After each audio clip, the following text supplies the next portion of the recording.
Hey, it's me, Joey. Here's looking at the satellite for today, what happened today on Monday, June the 3rd. And you can see we have real big low that's just swirling this upper level low out there in the Gulf of Alaska, more or less. And it's been delivering this stream of precipitation. It was more or less a atmospheric river to the coast. You can see it's feeding lots of moisture inland that's clouding with lots of dry, making lots of small storms, convective cells all through the Rockies that spread inland, making thunderstorms that moved almost into Manitoba today. Big time thunderstorms down there going Texas over into Louisiana. Crazy looking cells. Those are just exploding up. So that gives you just an idea of the general flow of motion of things and how we're going to see some of this slide up in the central interior on Tuesday. Here's looking at British Columbia and the Yukon on Tuesday. Some areas to note.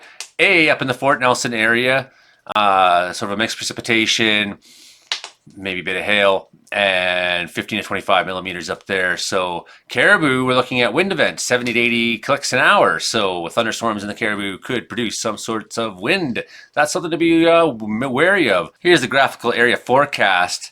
So you see here's the upper level low sitting out there, about 978 millibars, putting scattered cloud, intermittent showers, some wind into the coast tonight.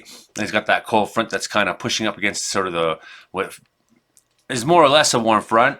Warmer air down south, broken towering cumulus still at this hour in some of those areas, but I don't know. I haven't looked at radar. Caribou radar's been out, so I've not really been looking at it. Overnight, we see strong winds along the coast, some 40 knots in places, so strong winds and the secluded front and scattered, isolated towering cumulus.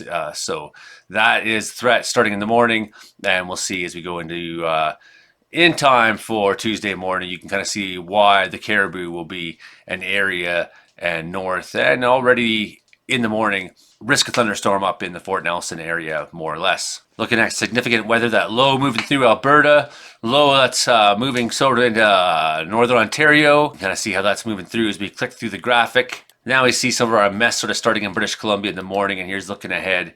And that's our setup. That's our setup tomorrow, where we expect to see some of these thunderstorms. And that's because Tuesday, that low is feeding us that big time moisture. It's going to be hitting hard, and we'll be seeing some of that precipitation in the mountains, at the very high mountains being as rain. Thunderstorms should start early. Prince George, Williams Lake, into the Caribou. Here for Wells, I'm excited about that. Looking over even the Grand Prairie, Edmonton side, Fort Nelson as well, Watson Lake. Going to be a good one, so that's what we look forward to on Tuesday. Things will start looking better and better because we got warm weather coming next week. We'll talk more about that later. Okay, bye for now.